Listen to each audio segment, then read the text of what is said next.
10장 1절에서 7절 말씀, 17절, 18절 말씀, 주께서 칭찬하시는 자라라는 제목으로 말씀을 한번 나누어 보겠습니다. 이 고린도후서 10장부터는요, 내용이 조금 다릅니다.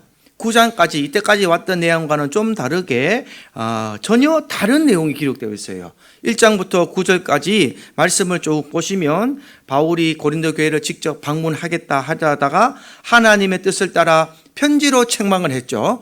그러고 난 후에 아주 엄한 편지를 보냈고, 편지를 받아본 고린도 교회 성도들이 변화되고 회개함으로써 위로와 기쁨과 평안을 누리게 되었다라고 기록을 합니다. 그리고 8장, 9장 가면요, 이제 예루살렘 교회를 위해서 우리가 연보를 좀 준비하자라고 연보에 대해서 얘기하고, 9장 끝에 보면 하나님께 감사한다라는 것으로 마칩니다. 그죠? 나는 말할 수 없는 그의 은사로 말미암아 하나님께 감사하노라 라고 했는데, 느닷없이 10장부터 가서는 이 1절부터 말과 어투가 좀 달라지는 바울을 볼 수가 있어요. 그래서 학자들은 어떻게 견해를 가지느냐, 이 9장부터 10장부터는 좀 다르기 때문에 어떤 사람은 바울이 잃어버렸던 엄한 편지의 내용이다라고 해석하는 분들이 있고, 또 다른 내용은요, 10장부터는 다른 차이가 있기 때문에 이 편지는 바울이 다른 내용의 편지를 가지고 있다. 그래서 바울의 말을 듣지 않고 끝까지 회개하지 아니한 거짓 사도들에게 대한 편지다. 이런 두 가지 견해를 가지고 있습니다. 그러나 이런 두 가지 견해가 중요한 것이 아니라 가장 중요한 것은 뭐냐? 9장과 10장, 13장까지의 내용이 좀 다르다. 이 내용만 알고 여러분들이 성경을 읽으시면 좀 더 이해가 쉽다라는 것을 알려드립니다. 그래서 이런 분위기와 상황을 보고 10장을 한번 오늘 살펴보도록 하겠습니다. 1절 말씀에 보면 9절 끝에 감사하다 해놓고 10장 1절부터는 바울의 말이 약간 좀 어폐가 있는 말이 나오기 시작합니다. 10장 1절 우리 한번 다 같이 읽어보겠습니다. 시작. 너희를 대면하면 유순하고 떠나 있으면 너희에 대하여 담대한 나 바울은 이제 그리스도의 온유와 관용으로 친히 너희를 권하고 라고 말합니다. 그래서 이 말을 잘 풀이해보면요, 약간 마음이 상해서 하는 말이에요. 이 유순하다라는 뜻을 해석을 하셔야 됩니다. 이 유순하다라는 뜻이 뭐냐면 쉽게 번역하면 주눅이 들다 혹은 굴욕을 당하다 이런 뜻이에요. 그래서 그 단어를 넣어서 다시 한번 제가 읽어드리면, 만나면 주눅 들고 아무 소리도 못하면서 떠나 있으면 잘난 척하는 나 바울이 이제 말하겠다 이런 어투예요 지금. 그 말이 약간 좀 비꼬죠. 좋게 말하는 투가 아니라 내가 너희를 대면하며 유순하고 너희를 만나면 별로 말도 못하고 좀 어눌해 보이고 굴욕당하는 나지만 떠나 있으면 너희에 대해서는 담대하게 말하는 나 바울. 나 떠나 있으면 좀 내가 너희들보다 편지로서는 말을 잘하는 이런 바울이 지금 너희에게 얘기하겠다 이렇게 시작하는 거예요. 그래서 뭘 하려고요? 그리스도의 온유와 관용으로 친히 너희를 권한다라는 말을 하고 있습니다. 그래서 2절에 보면 어떤 사람들에게 이 말을 하는가, 이 말이 중요합니다. 누구에게 편지를 썼냐? 2절에 보면 또한 우리를 육신에 따라 행하는 자로 여기는 자들에 대하여, 바울이나 바울과 같이 복음을 전한 자들에게 대해서 육신에 따라 행하는 자로 여기는 사람들, 바울의 육신에 따라 행하는 자들, 그렇게 행하는 자들에게 이 말을 전했다. 그래서 내가 담대히 대하는 것 같이 너희와 함께 있을 때에 나로 하여금 이 담대한 태도로 대하지 않게 하기를 구한다라고 바울이 지금 얘기하고 있습니다. 그래서 이 쓰는 대상이 육신을 따라 행하는 자라는 바울을 잘 보셔서 바울은 하나님의 뜻이나 성령에 따라 행하는 자였죠. 그래, 이 말을 비꼰 거예요, 지금. 그래서 바울이 그런 자들을 향해서 나는 육신을 따라 행하는 자가 아니라 하나님의 뜻이나 성령을 따라 행하는 자다라는 것을 다시 한 번 더 말하는 것입니다. 그래서 설명하려고 3절에 그렇게 얘기합니다. 3절에 보면 우리가 육신으로 행하나 육신에 따라 싸우지 아니하노니 이 얘기하는 거예요. 이제 내가 육신으로 행하는 것 보이나? 너희는 내가 볼 때에 육신으로 따라 행하는 것처럼 보이지만 나는 육신에 따라 싸우지 아니한다. 나는 오직 하나님의 성령의 인도하심에 따라서 하나님의 복음을 안에서 살아간다. 육신의 모습으로 살아가기는 하지만 우리가 육신을 따라 사는 사람들처럼 그렇게 싸우는 사람이 아니다라는 말을 지금 하고 있습니다.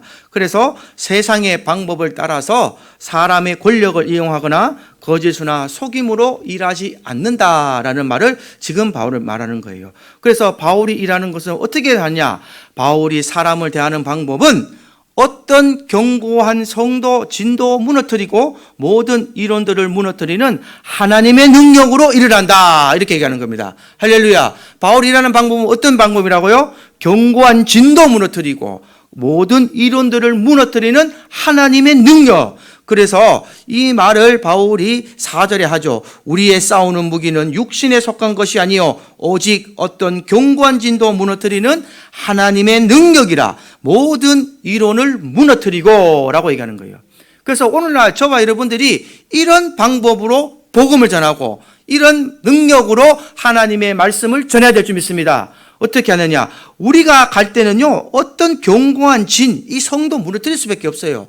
왜냐? 내가 강하고 담대하기 때문에 하나님이 나와 함께 하시면 어떤 견고한 진도 무너뜨릴 수가 있는 것입니다.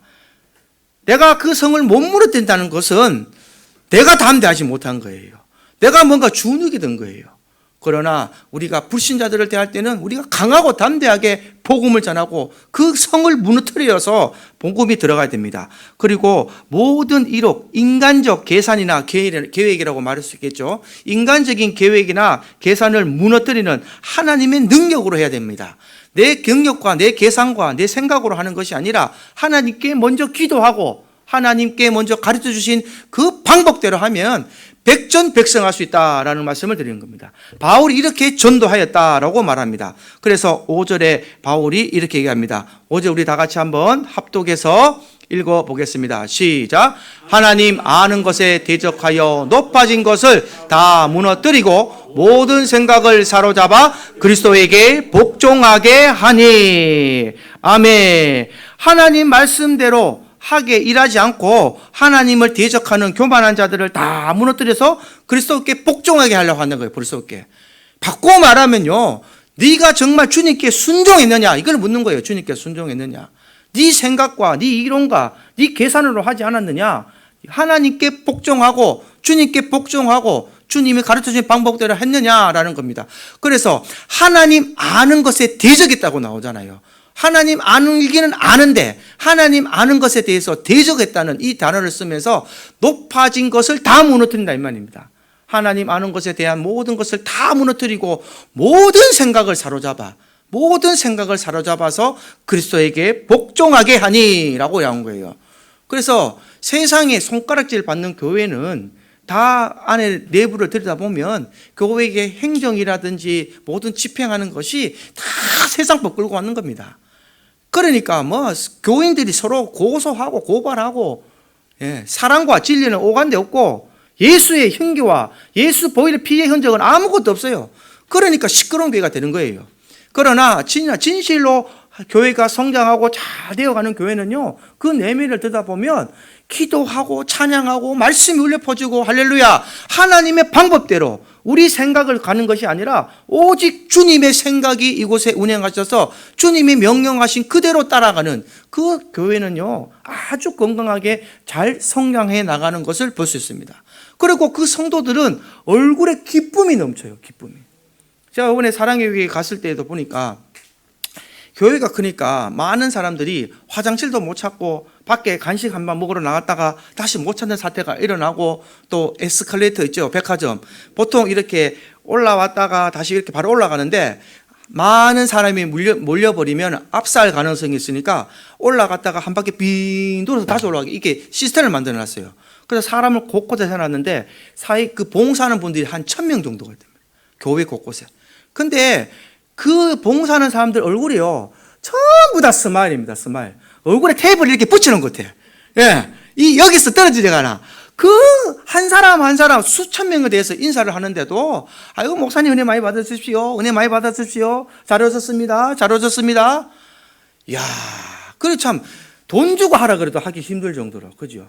그렇지 않습니까? 그러니까 그거를 1박 2일 동안, 그걸 물론 뭐 많은 교대도 했을 것이고, 또 식당에 밥 먹으러 가도 그 교회에다가 도시락을 주는데 반은 도시락을 먹고 반은 밖에 나가서 밥을 먹는데, 두 끼를 먹는데요. 그때도 얼마나 친절하게 막 하는지 딱 자리 세팅까지 안 했어요, 진짜. 누구 말대로 젓가락만 뜨고 밥만 먹으면 젓가락 뜯어서 있는 거 빼고는 다 할 수 있게끔 해놨는데도 곳곳마다 필요한 거 다 곳곳에 사람을 다 배쳐놨어요. 얼마나 그렇게 센스 있게 잘 해놨는데, 가장 중요한 것은 그들의 기뻐하는 얼굴이었다라는 것입니다. 그래서 스마일하는 얼굴은 아름답습니다. 예.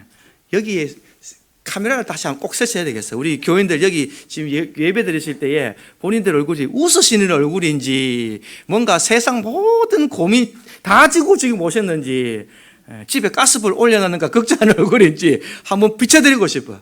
웃으십시다. 할렐루야. 주님 여기 계신데 우리가 웃어야지요. 예배는 하나님을 경배하는 겁니다.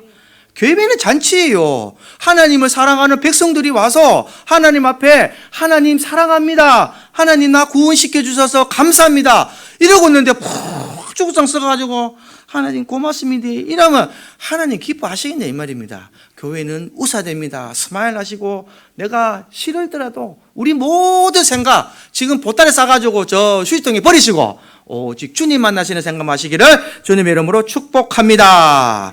그래서 7절에 보면 바울이 이런 이야기합니다. 이런 사람들, 어떻게 육신을 따라 행하는 자들은 뭐냐? 사람들이 진심을 알려고 하지 않고 겉만 보는 사람이다 라고 바울이 얘기합니다. 우리 7절 한번 다 같이 합독해서 읽어보겠습니다. 시작.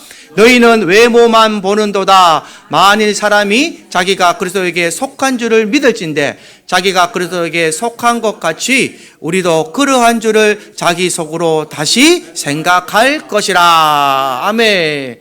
외모만 보는 사람들은 육에 속한 사람들입니다. 외모만 보는 거예요. 그냥 뭐 깨끗하게 입고.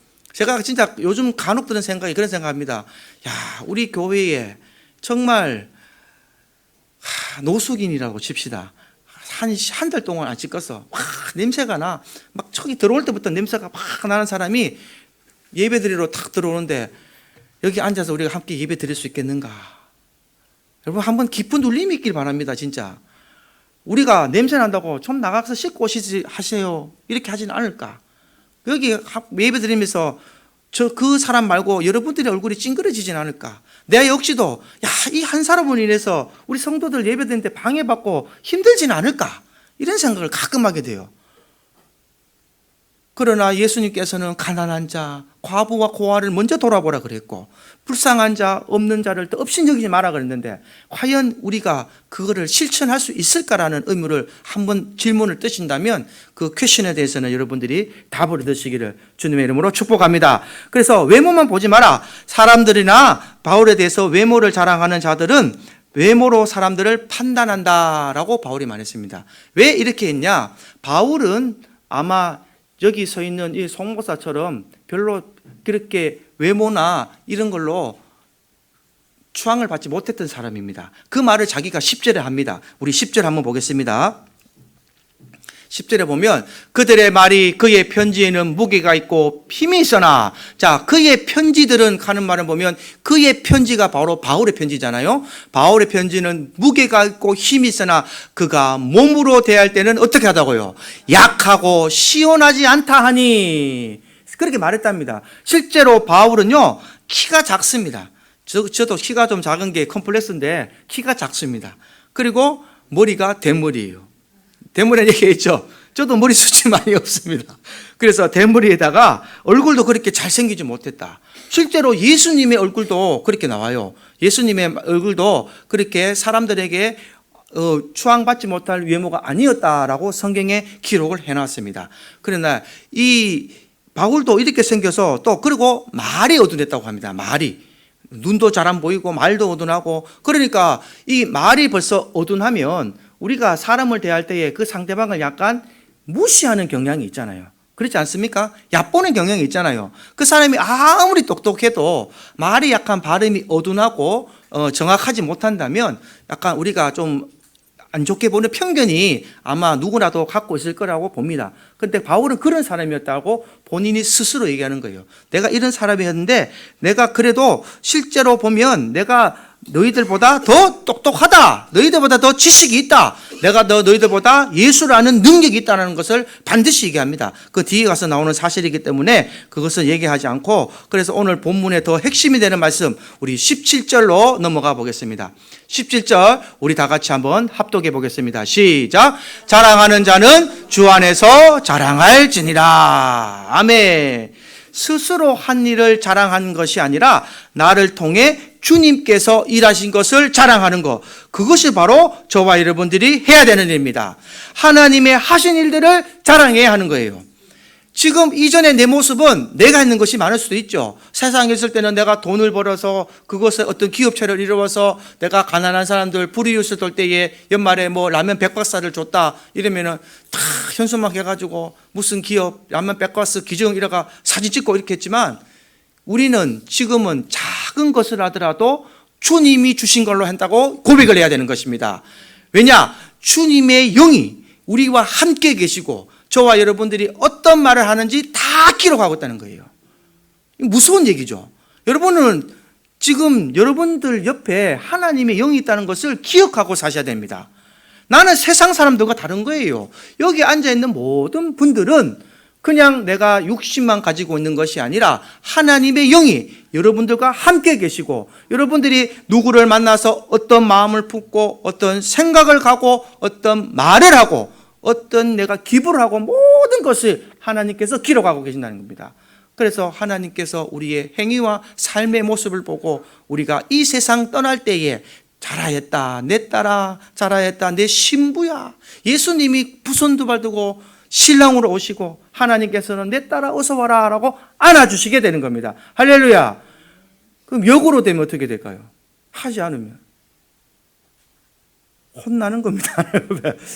우리 구원하고는 별개지만 혼나는 거예요. 그래서 이 땅에서 보응을 받게 되어 있습니다. 성경에 기록되어 있어요. 그래서 하나님 말씀대로 살지 않으면 이 땅에서 보응을 받는 거예요. 아주 무서운 얘기죠.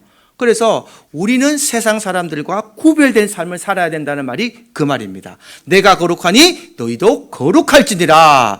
하나님 자체가 거룩한데, 아버지가 이 창조주고 하나님이신데 그 자녀들이 잘못된 행동을 하면 세상 사람들도 비판하고 정죄하지 않습니까?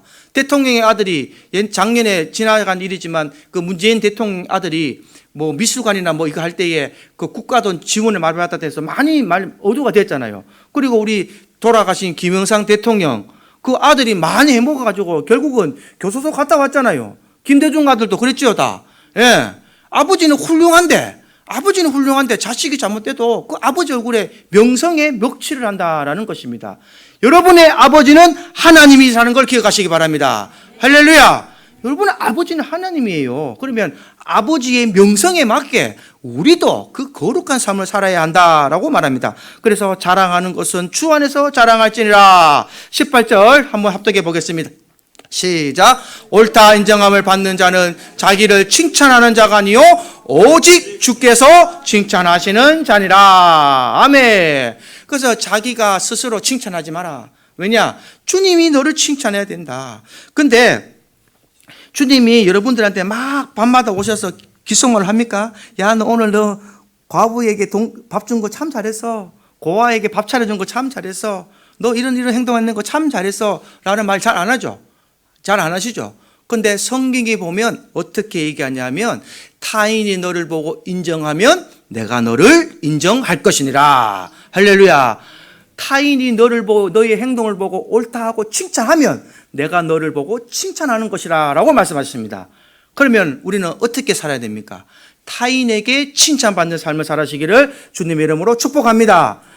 타인에게 칭찬받는 삶을 살아야 되는 거예요. 그것이 바로 내가 할 수 있는 일이다. 그래서 교회에서도 이런 일을 많이 보게 돼요. 어떤 목사님들이 교회에 부임해서 어려운 교회에서 부흥을 했다, 막 교회가 성장했다 그러면 이것이 주님이 하셨습니다 아니라 내가 부임해서 내가 여기 맡고 나서 교회가 많이 성장했다.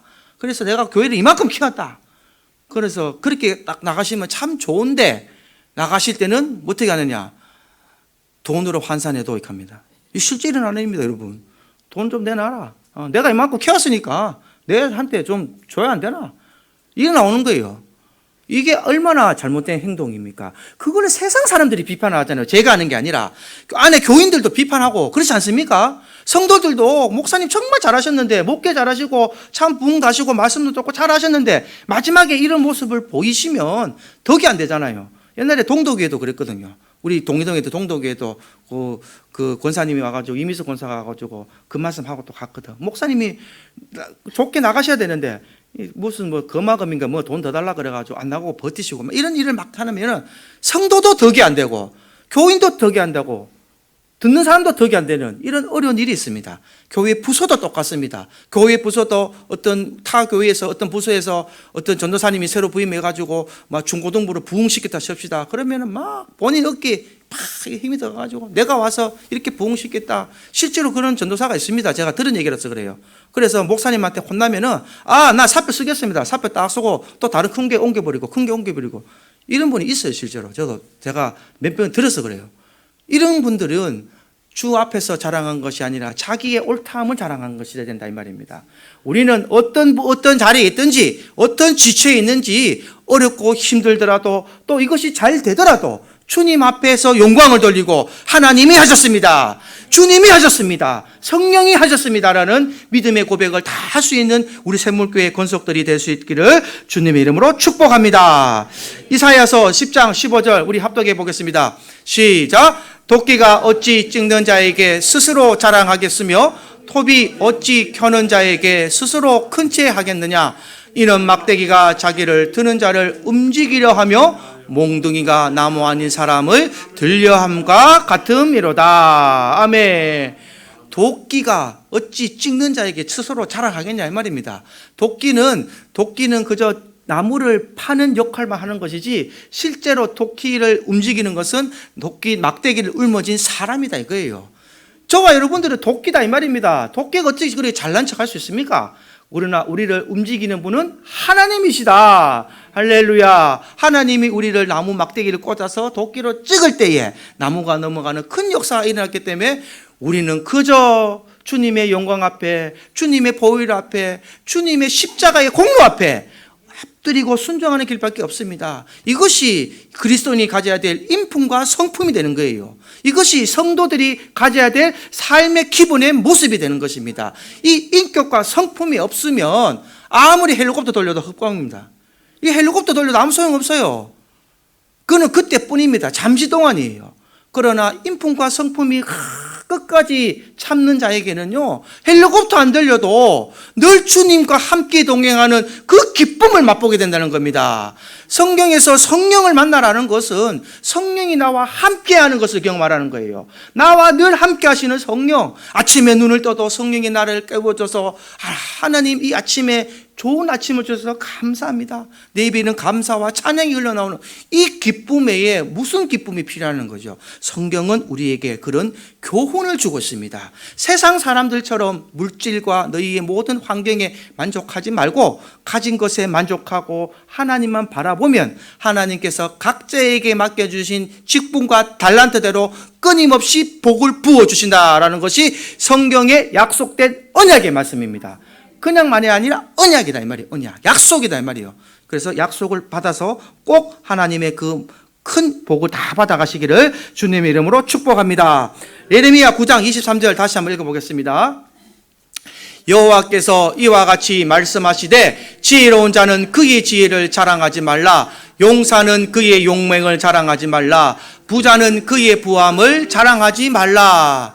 지혜도 용사의 용맹도 그의 부자의 부함도 자랑하지 말라. 그러고 나서 24절에 이렇게 말씀하십니다. 우리 합독합니다. 시작. 자랑하는 자는 이것으로 자랑할지니 곧 명철하여 나를 아는 것과 나 여호와는 사랑과 정의와 공의를 땅에 행하는 자인 줄을 깨닫는 것이라. 나는 이 일을 기뻐하노라. 여호와의 말씀이니라. 할렐루야. 하나님을 아는 것만 자랑하라 이 말이에요. 하나님 아는 것만. 하나님은 우리를 사랑하시며 우리의 사랑과 정의와 공의를 땅에 행하는 자입니다. 하나님 말씀대로만 살았더니 아버지께서 내게 감당할 수 없는 이 기쁨과 복으로 갚아주셨습니다. 아버지 감사합니다. 복 주심을 감사합니다. 할렐루야. 이거를 하라는 거예요. 그거를 자랑하랍니다. 그거 외에는 자랑하지 말라는 거예요. 하나님께서 여러분들에게 복 다 주셨음을 믿습니다. 그리고 앞으로 더 큰 복 주실지도 믿습니다. 더 큰 복 받아 갑시다. 지금 받은 복보다 수십 배, 수천 배, 수만 배. 하나님은요, 달라는 대로 주시는 거예요. 달라는 대로. 그러나 달라기 전에 가장 우선인 것은 내가 먼저 하나님을 아는 지식이 많아져야 되고, 또 하나님이 원하는 올바른 성품과 인품으로 양육되어졌을 때에, 내가 딱 성장되어졌을 때에 하나님이 쏟아부어 주신다. 할렐루야. 그때에 바울같이 우리가 복음을 전할 때에 죽은 자도 살릴 수 있고 병든 자도 치료할 수 있고 물이 갈라지는 역사가 일어나고, 할렐루야. 이 모든 역사가 그래서 일어나는 겁니다. 그래서 역사를 부러워하지 마시고 바울이 가졌던 인품과 성품을 부러워합시다. 선진들이 가졌던 하나님을 신뢰했던 그 믿음을 부러워합시다. 그들이 가졌던 것은 아무것도 아닙니다. 하나님은 지금 달라면 수십 배, 수만 배 더 줄 수 있어요. 하나님이 무엇을 못하시겠습니까? 이곳에 롯데월드보다 더 큰 빌딩 세우려도 세우실 거예요. 하나님은. 그렇지 않습니까? 하나님이 하시고자 마음먹으면 이 가창 전부 일대를 하나님이 성전을 세우려도 세우실 분이십니다. 그런 하나님을 우리가 아버지로 두고 있으니 오늘 하나님 말씀 잘 붙들어서 교회에서나 어디에서나 직장에서나 가정에서나 동일한 말씀입니다. 주 안에서 꼭 자랑하셔서 주님께서 옳다한 인정함을 받아 자기를 칭찬하는 자가 아니고 오직 주께서 칭찬하는 자로 날마다 성장해 가시기를 주님의 이름으로 축복합니다. 찬송가 341장 찬송 드리겠습니다.